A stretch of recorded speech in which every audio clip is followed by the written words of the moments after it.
برتن سے وہی ٹپکتا ہے جو برتن کے اندر ہوتا ہے. ابھی کیتلی میں چائے ڈالے گا تو چائے نکلے گی، پانی ڈالے گا تو پانی نکلے گا، دودھ ڈالے گا تو دودھ نکلے گا. تو آدمی بھی جیسا ہوگا اس کے اندر جو صفات اور کیفیات ہوں گی وہی باہر نکلیں گی. تو علماء سے جو ہے توقع تھی اور ہے کہ ان کے ذریعے سے روشنی علم کی ظاہر ہوگی، اور جہل جہاں ہوتا ہے وہاں ظلمت ہوتی ہے، تو جاہلوں سے ظلمت ہی صادر ہوگی. اس لیے بہت فکر مند رہتے تھے. تو عزیزوں اور دوستو، عرض کرنے کا خلاصہ یہ ہے کہ ہم کو اپنے دل پر، اور دل کے معنی اخلاق پر اور ایمان پر اور تقوی پر اور خشوع و خضوع پر اور اظہار بندگی پر توجہ کرنے کی ضرورت ہے. زندگی فنا ہونے والی، ختم ہونے والی ہے. اگر اس کو باقی بنانا ہے تو پھر اس کو اصلاح کرنے کی ضرورت ہے اور اس کو زندہ کرنے کی ضرورت ہے. عشق با مردہ نباشت پائیدار، پیر رومی رحمۃ اللہ علیہ فرماتے ہیں عشق با مردہ نباشت پائیدار، عشق با حی و با قیوم دار. مردے کے ساتھ جو عشق ہوتا ہے وہ ناپائیدار ہوتا ہے. ابھی فانی جمع فانی ہوتا ہے کہ باقی ہوتا ہے؟ آپ زیرو جمع زیرو کیجیے، کیا نکلے گا؟ 1000 بھی لگائیں گے تو کیا ہوگا؟ زیرو ہی ہوگا نا. اور اگر 1 لگا دیں گے اس کے شروع میں تو کیا ہوگا؟ اب اس کی قیمت لگے گی، کروڑوں بنیں گے. تو وہ ایک کون ہے؟ وہ اللہ کی ذات ہے. تو عشق با مردہ نباشت پائیدار، عشق جو ہے مردے کے ساتھ پائیدار نہیں ہوتا. عشق با حی و با قیوم دار، عشق جو ہے حی اور قیوم کے ساتھ وابستہ کر. حی کون؟ اللہ کی ذات جو ہمیشہ زندہ ہے، مرنے والا نہیں ہے. تو اس سے جب وابستہ ہو جائے گا تو اس کو، وہ حی ہے تو اس کو بھی حیات ملے گی، اور وہ قیوم ہے تو اس کو بھی قیومیت ملے گی. عشق ہائے کس پہ رنگے بود، عشق نبوت عاقبت ننگے بود. نون نون گاف، ننگ، شرم، عار، بے عزتی، ذلت. عشق ہائے کس پہ رنگے بود، جو عشق جو ہے رنگ بو کے پیچھے ہوتا ہے، جو آج کل ہم سب کے اندر، ہم سب اسی کے مبتلا ہیں. عورتیں کس چیز کا نام ہے؟ رنگ بو ہی کا تو نام ہے. خوشبو سے ان کے وہ ہیں، اور رنگین کپڑوں سے ان کو محبت ہے. سونے اور چاندی جو چمکنے والی چیزیں ہیں ان سے ان کو محبت ہے. عشق ہائے کس پہ رنگے بود، عشق نبوت عاقبت ننگے بود. وہ عشق نہیں ہے بلکہ وہ آخر کار اور انجام کار ننگ یعنی ذلت اور شرم ہے. تو اللہ تبارک و تعالیٰ کے ساتھ ہم کو محبت کرنا، قائم رکھنا ہے. حضرات نقشبندیہ رحمۃ اللہ علیہ کی ایک دعا ہے، الہی مقصود من توئی و رضائے تو، الہی مقصود من توئی و رضائے تو، محبت و معرفت خود بدے. محبت و معرفت خود بدے. اس کو اپنے لوح دل پر، دل کی تختی پر نقش کر لیجیے اور اس کی دعا بھی مانگا کیجیے. فارسی میں ہے اور کوئی مشکل فارسی نہیں ہے بلکہ آسان ہے. اے اللہ، الہی میرے مولا، میرے معبود، مقصود من توئی و رضائے تو، میرا مقصود آپ ہی ہیں، و رضائے تو، اور آپ کی رضا ہے. بس میں 2 ہی چاہتا ہوں چیزیں، کہ آپ کا مقصود، میرا مقصود آپ ہیں اور آپ کی رضامندی ہے، جس کو قرآن میں فرمایا ہے وَرِضْوَانٌ مِّنَ اللَّهِ اکبر. اور اللہ کی رضا سب سے بڑی دولت ہے، سب سے بڑی چیز ہے. قرآن میں 2 ہی چیزوں کو اکبر کہا گیا ہے. ایک تو سورہ عنکبوت کے اندر غالباً آیا ہے 21ویں پارے کے بالکل ابتدائی آیتوں کے اندر، اتل ما اوحی الیک من الکتاب واقم الصلاۃ ان الصلاۃ تنہی عن الفحشاء والمنکر ولذکر اللہ اکبر واللہ یعلم ما تصنعون. اللہ کا ذکر سب سے بڑی چیز ہے. اللہ کا ذکر سب سے بڑی چیز اس کو میں شروع میں کہہ دیا تھا، لیس یتحسر اہل الجنہ الا علی ساعۃ مرت بہم لم یذکر اللہ، جنتی جنت میں جانے کے بعد کسی بات کا افسوس نہیں کریں گے مگر اس وقت کے جو اللہ کے ذکر کے بغیر دنیا میں گزر گئی۔ تو ایک تو اللہ کا ذکر سب سے بڑی چیز ہے، اور دوسری اللہ کی رضامندی سب سے بڑی چیز ہے، جو صحابہ کرام کو اللہ تبارک و تعالیٰ نے عطا فرمائی تھی۔ رضی اللہ عنہم ورضوا عنہ ذالک لمن خشی ربہ۔ غالباً یہ آیت 4 جگہ آئی ہے اور 3 جگہ تو پکا ہی ہے، سورہ مائدہ کے آخر میں، سورہ بینہ کے آخر میں، اور ایک سورہ مجادلہ کے آخر میں 28 پارے کے اندر۔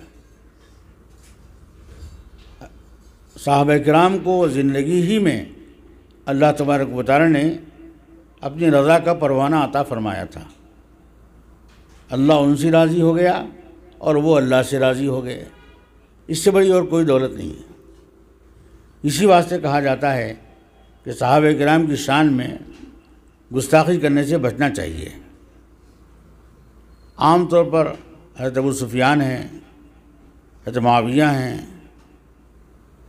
اور 1-2 صحابہ ان کے ساتھ حضرت سفیان کے ساتھ ہیں، وہ یہ بھی دونوں ماں باپ بیٹے ہیں، حضرت معاویہ حضرت سفیان، حضرت مغیرہ ابن شعبہ رضی اللہ تعالیٰ عنہ ہیں، جن کے بارے میں کہا جاتا ہے کہیں انہوں نے حضرت معاویہ کو اکسا کر کے ان کے بیٹے کو ان کی جگہ پر کھڑا کیا وغیرہ وغیرہ، خلافت دی۔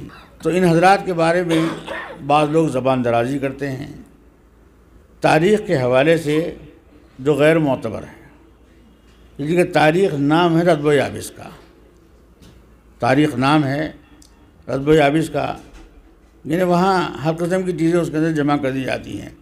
جیسے حاطب اللیل کا معاملہ ہے، رات کے وقت جو سے رکھیاں چنتا ہے تو وہ کبھی کبھی ٹھٹرے ہوئے سانپ کو پکڑ کے لاتا ہے، سمجھے؟ وہاں رومی رحمۃ اللہ علیہ نے بھی اس کا قصہ بیان کیا ہے۔ ایک شخص رات کو سردی کے دنوں میں سانپ کو پکڑ کے لے کر کے آیا اور بازار میں جا کے تماشا لگایا۔ اب جو گرمی لگی تو وہ سانپ جو ہے تازہ ہو گیا اور پہلے اسی کو پکڑا اس نے جتنا وہ پکڑ کے لایا تھا، سارا تماشا ہوا منصورہ ہو گیا۔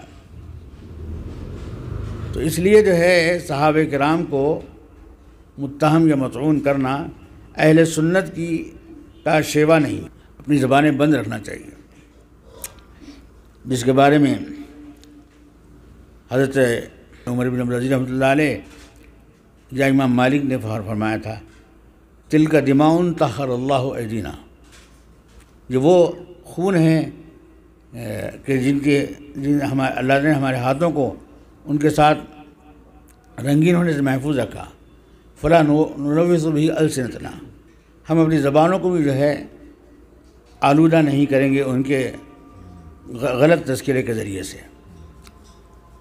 تو بس ان کے معاملے کو اللہ کے حوالے کر دینا چاہیے کہ المجتہد، اجتہاد کرنے والا جو ہے ماجور ہے، اس کو اجر ملتا ہے، ان اصاب فلہ اجران وان اخطا فلہ اجر واحد، اور کما قیل کہ اگر اس نے صحیح سمت اور صحیح رخ اور صحیح راستہ متعین کیا تو اس کو 2 اجر ملیں گے، اگر نہیں کیا تو بھی چونکہ اس کا اجتہاد کام کرتا رہا اس کے پیچھے عمل کے، اس لیے اس کو 1 اجر ضرور ملے گا، اور ہم تو جو ہے اپنا عمل نامہ تباہ کریں گے ان کے برائی کے ذکر کے ذریعے سے۔ تو خیر میں عرض کر رہا تھا کہ اللہ نے 2 چیزوں کے بارے میں فرمایا، ایک تو رضوان اللہ اکبر جو صحابہ کرام کو دولت حاصل تھی، اور دوسرے اللہ کا ذکر۔ تو اس لیے اٹھتے بیٹھتے چلتے پھرتے اللہ کو یاد کرنا چاہیے، اور اس کی ایک بہترین شکل یہ ہے کہ رسول اللہ صلی اللہ علیہ وسلم نے دعائیں بتلائی۔ آپ بازار میں جاؤ گے، ایک مرتبہ لا الہ الا اللہ وحدہ لا شریک لہ لہ الملک ولہ الحمد وهو حی لا یموت بہ الخیر وهو علی کل شیء قدیر آپ پڑھیں گے، 1,00,000 نیکیاں آپ کو ملیں گی۔ کتنی؟ 1,00,000. کوئی ہنسی دل لگی ہے 1,00,000 نے کیا ملنا؟ ایک ایک نیکی کو آدمی ترسے گا، مگر نہ باپ دے گا نہ ماں دے گی، نہ بھائی دے گا نہ بیوی دے گی، نہ بیٹا دے گا نہ بیٹی دے گی. ایک ہی نیکی کی کمی ہوگی اس کے پاس. اور آج کیا ہو رہا ہے؟ بازار میں پھرنے پر کتنی نیکی مل رہی ہے؟ ایک مرتبہ کلمہ توحید پڑھنے پر 4 کلمہ 1,00,000 نیکیاں. تو اور اس طرح سبحان اللہ، الحمدللہ، لا الہ الا اللہ، اللہ اکبر، اس کو گلیوں میں پڑھنے کا فرمایا گیا. اب 2 ہی راستے ہیں آدمی کو، یا تو بڑا راستہ ملے گا اس کو بازار کہیں گے، یا چھوٹا راستہ ملے گا اس کو گلی کہیں گے. اس کے علاوہ تو اور کوئی ہے ہی نہیں. تو ایک سبحان اللہ نصف المیزان والحمدللہ تملأ. میں کہ سبحان اللہ جو ہے وہ آدھے میزان کو بھر دیتا ہے. میزان کتنا بڑا ہے؟ زمین و آسمان سے بڑا ہے.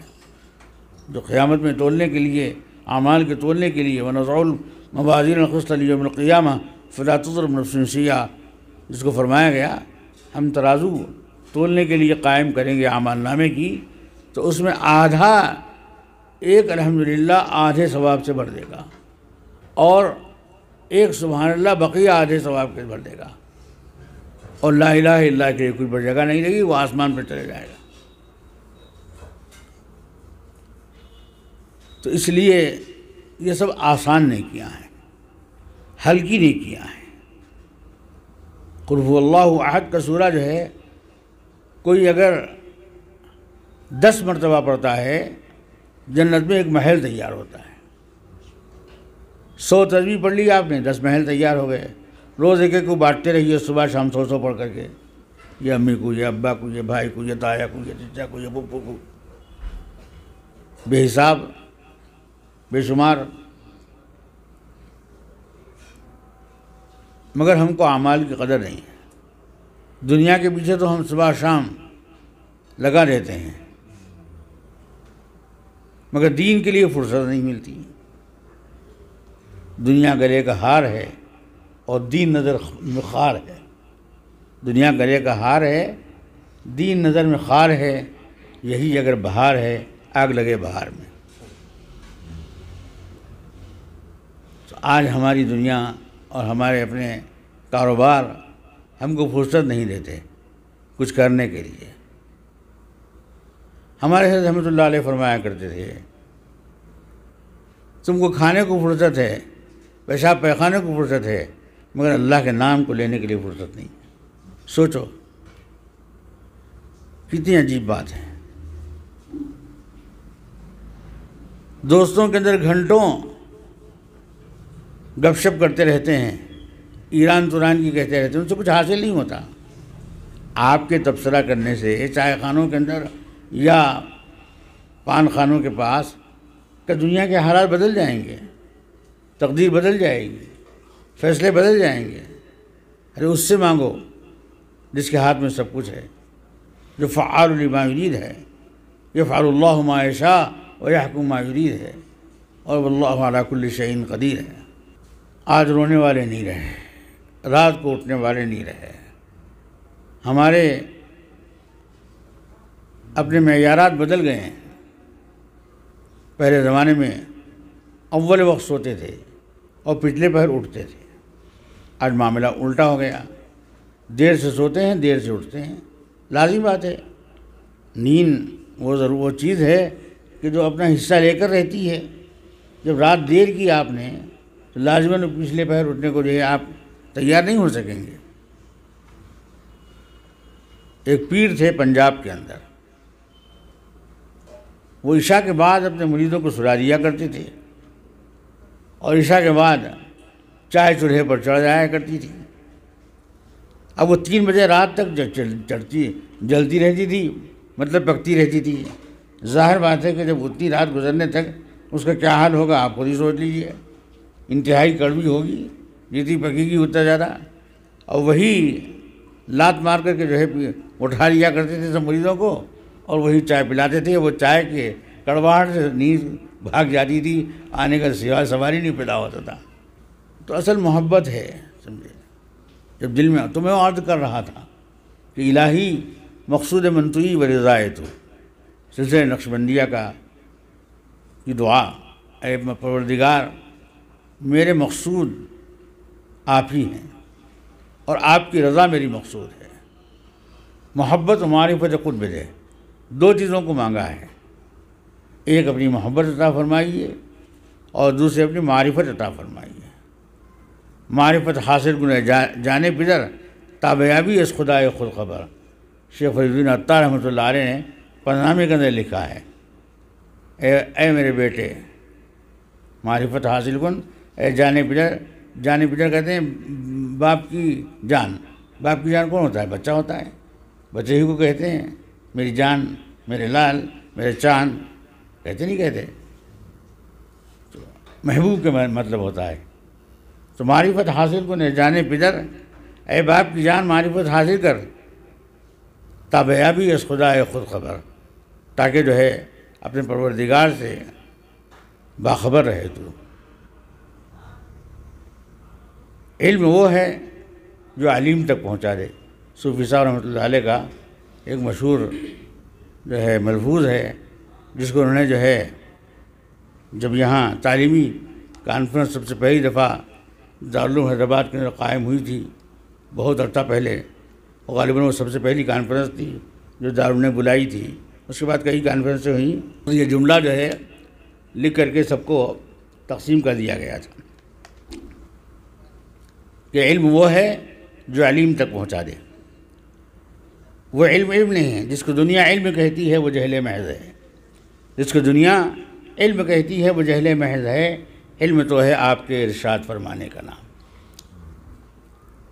حضور نے جو کچھ فرما دیا، اللہ نے جو کچھ فرما دیا، علم کہنے کے لائق وہی ہے، بقیہ سب جو ہے دنیا کمانے یا دنیا کے اندر تجربے کرنے کی باتیں ہیں، جس کو علم کا نام دیا گیا ہے، مگر وہ حقیقی علم نہیں ہے، مجازی طور پر علم کہا جاتا ہے۔ تجربات اور مشاہدات یہ سائنس کی اساس اور بنیاد ہے۔ چیزوں پر، مادے پر محنت کرتے ہیں، اس کو جو ہے سائنس کہتے ہیں۔ اس کے اندر غلطی کا ہر لمحہ امکان ہے۔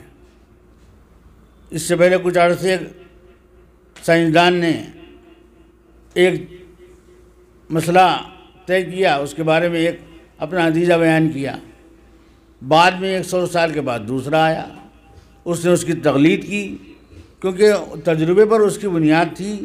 پہلا تجربہ یہ بتاتا تھا، دوسرا تجربہ یہ بتا رہا ہے۔ پہلے زمانے میں زمین کو ساکن کہتے تھے اور فلک کو گھومنے والا کہتے تھے۔ اب لوگوں نے کہنا شروع کیا کہ زمین ساکن نہیں ہے بلکہ زمین بھی متحرک ہے۔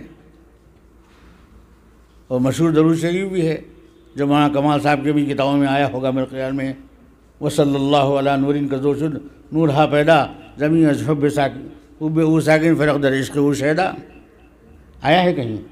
تم کو تو حافظ ہونا چاہیے اپنے والد کے میراث کے اندر۔ تو تجربات وہ الگ چیزیں ہیں، اور جو دل کی دنیا کے لیے یہاں جو فرمایا گیا ہے الہی محبت معرفت خود بدے، اپنی محبت اور اپنی معرفت عطا فرمائیے۔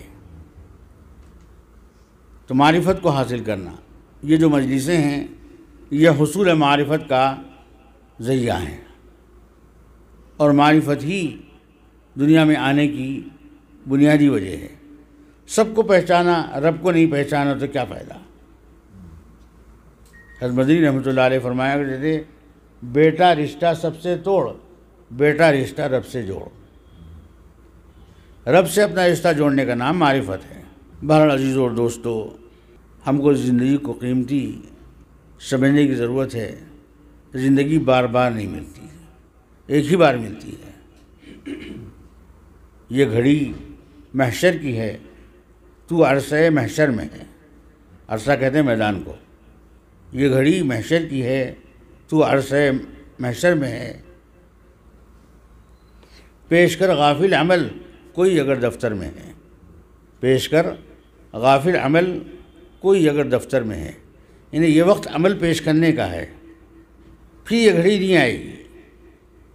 جس کی دنیا گئی وہ گئی، اور جس کو وقت مل گیا بس وہ غنیمت سمجھے، ہر گھڑی کو، ہر لہجے کو، ہر لمحے کو، نہیں معلوم کون سی گھڑی آخری ہے۔ حضور صلی اللہ علیہ وسلم نے فرمایا تھا، ایک بہت مختصر واز ہے 9 سیکنڈ کا، کتنا؟ 9 سیکنڈ۔ حضور صلی اللہ علیہ وسلم کی جو دعائیں اور جو آپ کے ملفوظات، یعنی یہ کہ احادیث جو ہوتی تھی، اس کو آپ کو جو ایک صفت عطا فرمائی گئی تھی کہ مجھے جو ہے کیا عطا کیا گیا ہے؟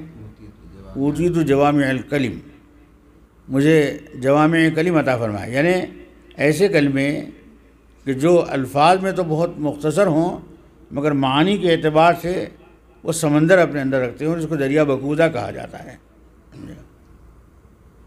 تو آپ نے وہ واز فرمایا، 9 سیکنڈ کا واز فرمایا،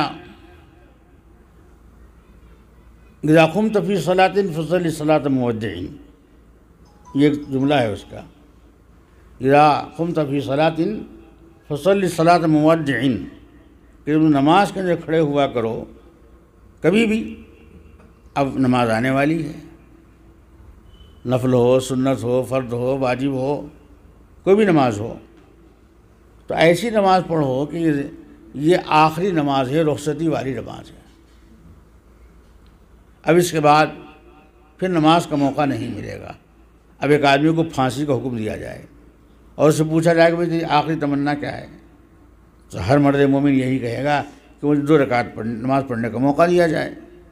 دنیا والے بہت سی خواہشیں کرتے ہیں، میرے بیوی بچوں کو دکھلایا جائے اور میرا فلاں مال مجھے بتایا جائے، یا اس وقت کوئی چیز کھانے کی ہو تو مجھے وہ کھلائی جائے، وغیرہ وغیرہ، مگر جو مومن ہوتا ہے اس کی خواہش یہ ہوتی ہے کہ بھئی آخری جو عمل ہو وہ نماز ہو، تاکہ اللہ تعالیٰ کے حضور میں جب پیشی ہو تو کیا لے کر آئے ہو، تو کہا کہ یا اللہ یہ لے کے آیا ہوں، سجدے لے کے آیا ہوں آپ کے حضور میں۔ تو جب نماز کے لیے کھڑا ہوا کرو تو ایسی نماز پڑھو کہ جو رخصت کرنے والی نماز ہوتی ہے، آخری نماز ہوتی ہے۔ اور پھر دوسری بات جو فرمائی، وَلَا تَكَلَّمْ بِكَلَامٍ تَعْذِرُ مِنْهُ غَدًا، اور ایسی گفتگو اور بات نہ کرو کسی کے ساتھ کہ کل کو اس کے ساتھ معذرت کرنے کی نوبت آئے۔ مطلب یہ کہ کسی کو دل دکھانے والی بات، کسی کے دل کو تکلیف پہنچانے والی بات مت کرو کہ جیسے آدمی کہہ دے تو اس کے بعد میں کہہ دیا جائے کہ میں اپنے الفاظ واپس لیتا ہوں۔ وہ 3 چیزیں ہیں جو واپس نہیں ہوتی، تیر کمان سے نکل جائے واپس نہیں ہوتا، تقدیر لکھ دی جائے واپس نہیں ہوتی، بات زبان سے نکل جائے تو واپس نہیں ہوتی۔ ہوتی ہے کیا؟ آپ لاکھ معذرت کرتے رہیں مگر جراحات السنان لہا التیام ولا یلتام ما جرح اللسان، کہ تیر اور تفنگ اور خنجر کے زخم تو آدمی کو چند دنوں میں آدمی کو بھلے چنگے کر دیتے ہیں، مگر زبان سے جو تیر لگتے ہیں وہ ہمیشہ ہرے بھرے رہتے ہیں۔ جب اس کو دیکھو تو یاد آ جاتا ہے اس نے فلاں موقع پر ایسا کہا تھا۔ تو وَلَا تَكَلَّمْ بِكَلَامٍ تَعْذِرُ مِنْهُ غَدًا، اور ایسی بات نہ کرو کہ کل کو جو ہے اس کے سلسلے میں معذرت کرنے کی نوبت آئے کہ بھئی مجھ سے غلطی ہو گئی، معاف کرنا۔ اور تیسری بات جو فرمائی، وَأَجْمِلِ الْأَيَاسَ مِمَّا فِي أَيْدِي النَّاسِ، لوگوں کے ہاتھوں میں جو کچھ ہے، مال دولت وغیرہ وغیرہ، اس سے بالکل مایوس ہو جاؤ، مطلب اس کی طرف بالکل جو ہے اپنی توجہ نہ رکھو، بس جو اللہ دے گا وہی رہنے والا ہے، جو بندہ دینے والا ہے وہ رہنے والا نہیں ہے، اور دے گا بھی تو احسان مند ہونا پڑے گا اس کا۔ تو یہ 3 باتیں حضرت صلی اللہ علیہ وسلم نے ارشاد فرمائیں، جن میں سے پہلی بات کے بارے میں نے کہا تھا، ایک حدیث میں یہ بھی آیا ہے کہ ایک صحابی آئے حضور صلی اللہ علیہ وسلم سے عرض کیا، رسول اللہ صلی اللہ علیہ وسلم کوئی ایسا نسخہ تعلیم فرما دیجیے کہ میں لوگوں کے پاس محبوب ہو جاؤں اور اللہ کی نگاہ میں محبوب ہو جاؤں۔ عجیب بات پوچھی، خدا کے پاس بھی محبوب بن جاؤں اور لوگوں کے دلوں میں بھی محبوب بن جاؤں۔ تو حضور صلی اللہ علیہ وسلم نے اس موقع پر ارشاد فرمایا کہ جو ہے لوگوں کے پاس جو کچھ ہے اس سے بے نیاز ہو جاؤ، اور دنیا سے بے نیاز ہو جاؤ تو تم محبوب بن جاؤ گے سب کی نگاہوں میں، اور دنیا سے بے نیاز ہو جاؤ تو اللہ کے پاس محبوب ہو جاؤ گے۔ آج یہ دنیا جو جیب میں رکھے جانے کی قابل تھی وہ ہمارے دل کے اندر آ گئی۔ دنیا پاکٹ میں ہو کوئی حرج نہیں، جیب میں ہو کوئی حرج نہیں، مگر دل کے اندر نہیں آنا چاہیے، اس کی محبت دل میں نہیں آنا چاہیے۔ پیر روحی رحمۃ اللہ علیہ نے اس کو ایک مثال سے سمجھایا ہے۔ آپ در کشتی ہلاکے کشتی است، آپ زیر کشتی پشتی است۔ اگر پانی جو ہے کشتی میں گھس آ جائے تو کشتی کو لے کر ڈوبے گی، وہ لے کر ڈوبے گا وہ پانی۔ اگر پانی نیچے رہے کشتی کے تو کشتی چلتی رہے گی۔ آپ در کشتی ہلاکے کشتی است، آپ اندر زیر کشتی پشتی است۔ تو مال جو ہے تو محبت، دل اللہ کی محبت کے لیے پیدا کیا گیا ہے۔ وہی لم یسانی ارضی ولا سمائی ولیکن وسانی قلب عالمی المومن، ارض و سما کہاں تیری وسعت کو پا سکے، میرا ہی دل ہے وہ کہ جہاں تو سما سکے۔ تو دنیا سے تعلق اتنا ہی ہونا چاہیے کہ وہ باہر باہر رہے، دل کے اندر نہ اترے، یعنی اس کی محبت دل کے اندر جگہ نہ پائے۔ دل کے اندر محبت، اللہم اجعل حبک وحب من یحبک والعمل الذی یبلغنی الی حبک، اللہم اجعل حبک وحب رسولک سیدنا محمد صلی اللہ علیہ وسلم وحب عملی یقربنا الی حبک، اللہم اجعل حبک احب الاشیاء الینا وجعل خشیتک اخوف الاشیاء عندنا واقطع عنا حاجات الدنیا بالشوق الی لقائک، فاذا اقررت اعین اہل الدنیا من دنیاہم فاخر اعیننا من عبادتک۔ ان تینوں دعاؤں میں وہی کہا گیا ہے کہ اے اللہ اپنی محبت سے میرے دل کو معمور فرما اور آباد فرما، اور دنیا کی محبت سے خالی فرما، اپنے نیک بندوں کی محبت پیدا فرما اور نیک اعمال کی محبت پیدا فرما، اور رسول اللہ صلی اللہ علیہ وسلم کی محبت عطا فرما۔ پیاسا چاہے جیسے آب سرد کو، پیاسا چاہے جیسے آب سرد کو، تیری الفت اس سے بڑھ کر مجھ کو ہو، تیری الفت اس سے بڑھ کر مجھ کو ہو۔ اللہم اجعل حبک احب الی من نفسی و اہلی و من الماء البارد، میرے نفس سے زیادہ محبت ہو اور میرے اہل و عیال سے زیادہ آپ کی محبت ہو، اور سخت پیاس کے اندر ٹھنڈے پانی سے جو محبت ہوتی ہے اس سے زیادہ اپنی محبت میرے اندر پیدا فرما۔ تو میرے بھائی، وہ میں نقشبندی سلسلے کی دعا کہہ رہا تھا کہ الہی مقصود من توئی و رضائے تو محبت و معرفت قرب دے، اپنی محبت عطا فرمائیے اور اپنی رضا عطا فرمائیے، اپنی معرفت عطا فرمائیے۔ اللہ تبارک و تعالی ہم سب کو اس دولت سے آراستہ فرمائے۔ وآخر دعوانا الحمدللہ رب العالمین۔